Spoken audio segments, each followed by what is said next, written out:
On Saturday, the co-founder of Twitter apologized for his creation. Why? Because it allowed the election of Donald Trump. In an interview with the New York Times, Evan Williams explained, quote, "I think the internet is broken, and it's a lot more obvious to a lot of people that it's broken." This is silliness, of course. The internet isn't broken any more than guns are broken just because bad people use them sometimes to do bad things. The internet is a tool that can do wonderful good or great evil. But Williams, like many of the left, believes that if a freedom can be exercised for great evil, it shouldn't be a freedom at all. Thus he continues, quote, "I thought once everybody could speak freely and exchange information and ideas, the world is automatically going to be a better place. I was wrong about that. It's a very bad thing, Twitter's role in electing Trump. If it's true that he wouldn't be president if it weren't for Twitter, then yeah, I'm sorry." This is the problem with leftist thought. There are many Americans who are deeply unhappy at Trump's election, but there were just as many Americans unhappy at President Obama's election. Just because many Americans don't agree with Ev Williams doesn't make a forum for argument and discussion bad. In fact, that's what should make the forum important. The shortcoming isn't Twitter, any more than the raucous debate that surrounds politics thanks to the First Amendment is responsible for excesses performed by individual human beings. We simply do not have the right to control what other people think or say, even if that results in bad people sometimes winning victories. We have the right to argue them out of their position. The moment they move toward violence, we have the right to stop them. But Twitter didn't win the election for Trump. It just provided Trump a forum for espousing his views, which those on the left were unable to counter effectively. I don't believe all speech is created equal. Some is evil, some is valueless, some is great. But I also don't believe I have the right to be the sole determinant of where those lines are drawn. And I certainly don't think that tech executives who vote universally Democrat have that right either on a moral level. When Williams compares himself to Prometheus and says he deserves to have eagles, quote, peck out his guts for eternity for giving the power of tweets to Donald Trump, he forgets he didn't give the power of free speech to Trump. God did. He just provided a forum that wasn't moderated by someone with which he agrees, which is a good thing. Perhaps he ought to help his Democratic friends come up with better arguments than shut Trump up if he wants Trump to lose. But Williams has another solution. Restore the gatekeepers. He says the problem is that not everyone is going to be cool because humans are humans. There's a lock on our office door and our homes at night. The internet was started without the expectation that we'd have to do that online. Except for the fact that there's no lock on our mouths, nor should there be. I'm Ben Shapiro. This is The Ben Shapiro Show. Oh, President Trump went to Saudi Arabia, and great fun was had by all. He said some good things. He said some things that were and we'll talk about all of it. Plus, the imagery was just amazing. But first, I want to say thank you to our sponsors over at Ring.com. So, right now, if you go to ring.com/Ben, you get $150 off a Ring of Security kit. So what that is, it's an advanced motion detection technology to protect your entire property. The kit includes a Ring video doorbell for the front door. We have that at my house. What that is someone rings the doorbell, and usually somebody is ringing, or sometimes when people are robbing your house, they ring to see if you are home first before they rob the house. The Ring video doorbell goes direct to your phone, so you can pick it up, see who's at the door, make sure that they think that you're at home, or just make sure that it's somebody that you know and like before you let them in. That's what Ring.com, the video doorbell, does for you. And then they have a Ring stick-up cam that's part of the Ring of Security kit as well. It's a wireless, weatherproof HD camera to keep an eye on other parts of your property. And right now, if you go to Ring.com/Ben, you get $150 off a Ring of Security kit. We have the kit. We've bought extra gear from Ring because we think that they are so terrific and their product is so great.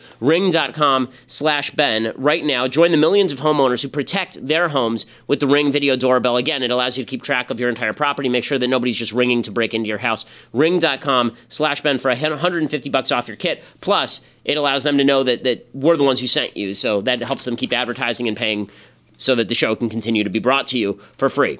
Okay, so lots going on. President Trump goes to Saudi Arabia. So it's great for Trump that he is now doing this foreign tour because it's obviously eating up all of the headlines. That's something that he needs because when last we left our story last Thursday, all of the talk was about Trump and Russia and firing of Comey and the Deputy Attorney General Rod Rosenstein. And there was a story that broke Friday that Trump had said to the Russians, and the White House admitted that he said to the Russians that he was happy he got rid of Comey because it provided him relief on the Russia issue, which is not something that you should probably be saying. But the focus has now shifted because Trump is abroad. So as a PR matter, it's really good that Trump is over in Saudi Arabia, especially because there's no proof that anybody's done anything egregiously wrong as of yet. And all of the Trump-Russia talk for the moment is just that talk. So Trump heads over to Saudi Arabia. And supposedly the point of a tour like this is to create new ties and reestablish old ties. Really, the point of a tour, whenever a president does a foreign tour, the point of a tour is generally the same as when you go into the office at your work, but you are capable of working from home. It's FaceTime. Okay, so the point is not to actually do anything useful. It's to demonstrate to people that you're active. It's to demonstrate to people that you are on the move, that things are happening. When Obama went on his apology tour after he was elected, that didn't actually accomplish anything other than sort of give off the image of America as a country in retreat. So Trump was going to Saudi Arabia in order to change the image of America as a country in retreat. Some of that he accomplished, some of that he didn't. But it started off, and I have to say, it's really funny. You know, when Trump arrived in Saudi Arabia, the Saudis knew that he loves pomp and circumstance and that he loves flattery, and flattery will get you everywhere with Trump. So they really laid out the red carpet for him. Here's what it looked like as Trump deplaned in Saudi Arabia. That music. Jafar, you must come and see this.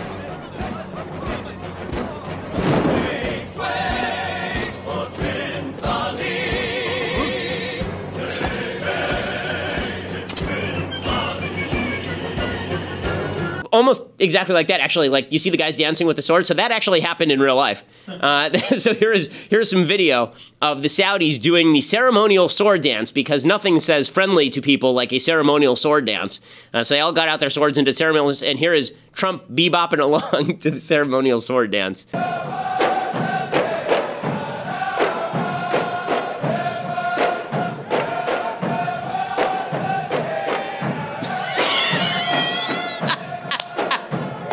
Oh, it's great stuff. So Trump goes there and he takes part in all of this. And of course, everybody on the left is saying, well, what in the world? This is the guy who was saying that Saudi Arabia was the people behind 9/11, and there he is bebopping along. So the left was kind of disappointed that Trump didn't start a nuclear war. The left is always disappointed when Trump exceeds expectations.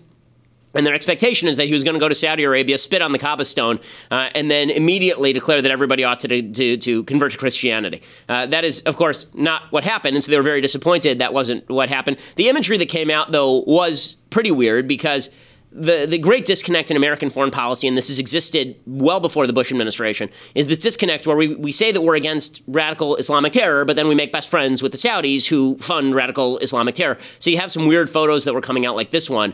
This is 10. Yeah, this one. So you got Trump with this is I believe the king of Saudi Arabia. They're opening the global anti-terror center, which, again, if Saudi Arabia is involved in the global anti-terror center, I'm going to go with that's not going to be a huge success. And apparently, Trump and the king of Saudi Arabia switching souls, actually, or at least gazing into the Palantir to see if they could see Sauron or not. The problem is that Hassan Rouhani's on the other end of that Palantir and can actually see them. Producer Austin suggests that Donald Trump's basketball skills were actually sapped by this particular orb from Space Jam, which is indeed a possibility. In any case, all of this is, not a huge deal. The right made a huge deal out of President Obama bowing to the king of Saudi Arabia. Trump didn't do that. The left, it was really funny. The left tried to tell a fake news story where Trump had bowed. He wasn't bowing, okay? The Prince of Saudi Arabia gave him some sort of medal, and he bent over to receive it, because how else do you get it on the person's neck? I mean, it's like saying that Han Solo was bowing to Princess Leia when she was awarding him a medal after the destruction of the Death Star. No, it turns out that whenever somebody puts a medal around your neck, you have to sort of lower your neck so it can get around your neck. So the left immediately tried to suggest that he was bowing in the same way that Obama had bowed, and that, of course, is just ridiculous and silly towns and nonsense. I will again say that I was of divided mind about all the pomp and circumstance surrounding Trump arriving. Ann Coulter said the reason that Saudi Arabia welcomed Trump this way is because he's an alpha as opposed to Obama, who was a real beta. Here was Ann on Saturday night. So I like the fact that, because he is a strong alpha male leader, that the Arabs respect him. They don't respect the beta male Obama. Okay, well, I think that there's maybe some truth to this. I think that it's more likely that the Muslims figured, that the Saudis figured that if you flatter Trump a lot, then he will be nice to you. And the reason I say this is because that's exactly what Bibi Netanyahu did immediately afterwards. So Bibi saw that they had rolled out this red carpet. They brought in, which country star was it? They brought in some country music singer to sing in front of like an all-male concert in Saudi Arabia. They like blew out. They basically did the full Vegas. And Trump loved it. And so immediately Bibi Netanyahu, recognizing that Trump loves to be feted and treated like a king, Bibi immediately mandated that all of his ministers had to be on the tarmac when Trump went to Israel. Trump arrived in Israel today. And Bibi mandated that they basically up the amount of pomp and circumstance, because now this has turned into King Lear a little bit, where King Lear wants all of the daughters to show how much they love him and just express in the most glowing terms how much they love him. So all of it, is that a big deal or not? No. In fact, I think that it's kind of great when countries pay homage to the United States. We are the most powerful country on earth, as well we should be. But I'm not sure that the Saudis are paying homage to the United States. I think they're paying homage to Trump, which is a slightly different thing. Okay, so then Trump goes and he does his Saudi speech. And the speech itself, it was widely praised by people on the right.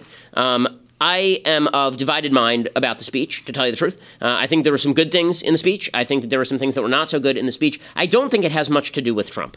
I think that Trump's speech has more to do with divides in the mind of the American people. I think that the American people are a very divided mind on foreign policy, and they're not of clear mind on foreign policy. And there are three kind of key distinctions in foreign policy that the American people are not willing to face up to, because foreign policy is filled with hard choices. Because anytime you talk about foreign policy, in reality, what you're talking about is the balance between diplomacy, isolationism, involvement in the world, military use of force.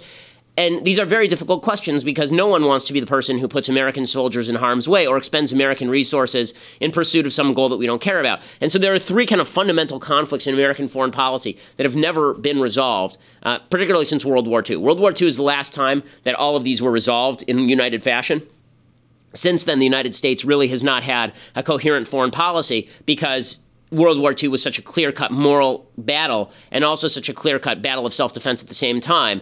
There was some of this during the Cold War as well. This was the key division between the right and the left. The right saw it as a moral battle and a self-defense battle. The left saw it as neither a self-defense battle nor a moral battle, and so there was battle over that. But here are sort of the three conflicts in American foreign policy, and you'll see how they materialize in Trump's speech. So the first one is about human rights. So Americans have a very kind of weird perspective about human rights. America has always stood for the notion that all human beings are created equal with certain inalienable rights. It's in our Declaration of Independence. That does not mean, however, that it is the job of the American government to achieve the realization of those inalienable rights for everyone. America doesn't have the power to do that. America doesn't have the wherewithal to do it. If we could snap our fingers and everybody would have governments that protect the same rights that we have, then we would obviously do that. But it's not about snapping the fingers. It's about what are you willing to sacrifice to do that. So the basic American foreign policy has always been where possible we push, where not possible we hold off.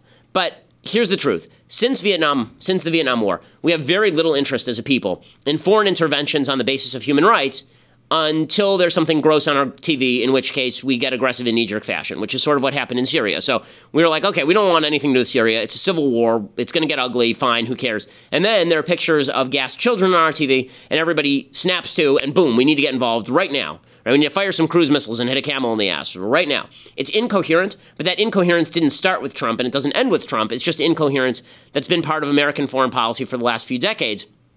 What that incoherence means is it's more incoherent. It means that there are basically a couple of views on how to pursue human rights. People lie to themselves. Instead of just saying, listen, we're not going to take every human rights violation all that seriously. We're not. We're going to take the human rights violation seriously that we have to take seriously, and that forward America's goals, we're not going to take other ones seriously. Instead, you end up with this sort of bizarre snap back and forth foreign policy. So President Obama would speak about human rights all the time, but then he felt that America was actually the threat to human rights, so he would withdraw from the region, and the isolationism ends up setting the region on fire. President Bush spoke about human rights, and he actually meant it, so that meant he was much more interventionist. Trump is actually more Obama than Bush, not because he thinks America's a bad force in the world, but just because he thinks America should be isolationist and not involved. And so his foreign policy on human rights is, I'm going to speak in strong terms about violation of human rights, but there's no actual carrot and there's no actual stick. And that's what was missing from the Saudi speech. There was not a lot of carrot. There was not a lot of stick. It was not clear what his actual plan was in any of this. And so you have to ask, okay, well, if he's not laying forth a plan in Saudi Arabia, what's he there to do? There's only two things a foreign speech really, well, three things a foreign speech can do. One is it can rev up your domestic base. That I think Trump did and did well. The second thing that it could do is it could set forth a sort of foreign policy goal. I don't think that Trump did that all that well. And the third thing is he could set forward policy, and he didn't do that at all. The second conflict, so I said that there are three central conflicts to American foreign policy that Americans really have not yet come to grips with because it's ugly. We don't actually want to make these ugly choices. I'm going to get to the second one in just a second. But first, I want to say thank you to our sponsors over at Upside. So I found this great way to travel. It's Upside.com. Upside.com is all about being able to travel for cheaper as a business traveler. It's basically you have a business trip. It's not really for families. It's more you travel a lot. You have a business trip you need to get from point A to point B. Upside.com bundles your flight and your hotel and gets you the cheapest possible price, and they kick back to you a gift card as well. So they bundle that flight and the hotel in a low price. They save money on business travel, and then they give you free Amazon gift cards. So if your company travels you a bunch of times a year, you can get thousands of dollars a year yourself just for buying your air and your hotel through Upside. So the price itself is lower than you'll get anywhere else. And then you also get the kickback from Amazon.com in terms of the gift cards as well. So you get all your miles, you get a lower price, and that's all because of the bundling. They also have live customer service. So if you have a problem, you're not going to be stuck on the phone with a machine trying to figure all of it out. Upside.com is the best way to travel. Right now, if you use my name, so you go to upside.com/Ben, or use that promo code Ben, radio listeners promo code Ben, then you are guaranteed to get at least a $200 Amazon gift card for your first trip. So use my name, and it gets you at least a $200 Amazon gift card for free. You save big on travel. You get a big gift card every single trip. I love Upside.com. We use it here at the office ourselves. There's a minimum purchase required, and you can see the site for complete details. But again, you're going to save money for your company, and you personally benefit, which is pretty awesome. So go to Upside.com and use that promo code Ben, not only so that they know that we sent you, but also so you can receive that $200 in gift cards with minimum purchase on your very first flight. So that is pretty awesome. Okay, so I said there are three fundamental contradictions in American foreign policy. One is over human rights. We say that we like them, then we're not willing to do all that much to do anything about them in many cases until there's something ugly on our TV, and then we do something. And this has been true since Black Hawk Down in Somalia. It's been true in Yugoslavia. It's been true in Iraq. It's been true in Syria. It's been true in Libya. We have a tendency in the United States where we don't actually want to commit resources, but then when it comes down to it, we recognize that we are actually the world's policeman, whether we like it or not, and that we are sometimes going to have to commit resources. But there's no real good way to articulate that. Fundamental conflict number two, over radical Islamic terror. So there's a lot of talk about how Obama was doing a grave disservice to the United States by not recognizing the threat of radical Islamic terror. He wouldn't even say the words radical Islamic terror. And the reason that Obama said he wouldn't say the words radical Islamic terror is because his take, what he liked to say, is that if he said the words radical Islamic terror, he would be lumping terrorists in with regular Muslims, and it has nothing to do with Islam. It's just a cult of death that has nothing to do with Islam. And people on the right said, no, it does have something to do with Islam, and if you fail to recognize that, then you're failing to look in the right place for the enemy. Like pretending that terrorism is equally a threat in Sweden as it is coming from Saudi Arabia is just silly. It's just silly. And if you look at the polls, we'll see that a huge number, hundreds of millions of Muslims, believe in things that we in the West would consider extraordinarily extreme. I mean, I have a whole video about this, about the myth of the tiny radical Muslim minority. And so the whole point here was that leads you to a long-term strategy about how do you change the Muslim world? Do you make temporary alliances? Do you call on Muslims do you forward groups that are more secular in nature in Muslim countries? But the point is that labeling radical Islamic terror is connected to a worldview and an action. It's not just about saying the words and then doing nothing. And there is this fundamental disconnect in the American mind, because once you recognize that hundreds of millions of people are radicalized, not terrorists, but radicalized and hold radical views according to Western standards, that requires a pretty large sacrifice of resources if you want to change that. It requires, for example, in some cases, regime change. It requires the backing of rebel groups in particular areas that we might find uncomfortable. It requires us to get deeply involved in areas that we don't necessarily want to be involved in. And so what we tend to do is we tend to say, well, yeah, we should label the bad guys, they're radical Islamic terrorists. But also, it's really not that many of them, and they're really not worshiping Islam. So that's sort of what happened with Trump yesterday. He said radical Islamic terror, and then he parroted a bunch of Obama platitudes. And finally, the third conflict that exists in American foreign policy that we really don't want to face up to is isolationism itself. So Americans tend to be gut-level isolationists. There has yet to be a president who ran on being an interventionist. All presidents run on being isolationists, essentially, and they all end up interventionists because the world is a pretty complex place. So you can either be honest about your foreign policy or you can be not honest about your foreign policy. President Bush he campaigned as an isolationist. He ended up as an interventionist and stretched us too far in the process. President Obama embraced isolationism and watched the region burst into flame. The truth is that Trump is more along Obama's lines in terms of withdrawal from the region than he is along Bush's lines in terms of intervention in the region. And so the speech was more about, like, the right saw it as a fundamental rebuke to Obama, and in some ways it was. the truth is, it was actually more of a fundamental rebuke to the Bush foreign policy than to the Obama foreign policy. So now I actually want to play some of the speech. With all that in mind, I actually want to go through some of the speech. But in order for us to actually go through the speech, you're going to have to go over to dailywire.com right now and subscribe. So for $8 a month, you can go over and subscribe at dailywire.com, see the rest of the show live with our sparkling analysis each and every day. Plus, on Thursdays, we do the mailbag, so you can be part of that. There are plenty of other goodies coming. And if you're an annual subscriber, then right now you still get a free copy of The Arroyo, a modern Western set on the southern border about a rancher trying to protect his lands from the depredations of and depravity of the Mexican drug cartels. So go over and subscribe, become an annual subscriber over at dailywire.com. Check that out. Or if you just want to listen later, go over to iTunes or SoundCloud, become a subscriber, leave a review. We always appreciate your reviews. Make sure it's 5 stars or we don't want it. But go over to iTunes or SoundCloud and make sure you do that. We are the largest conservative podcast in the nation.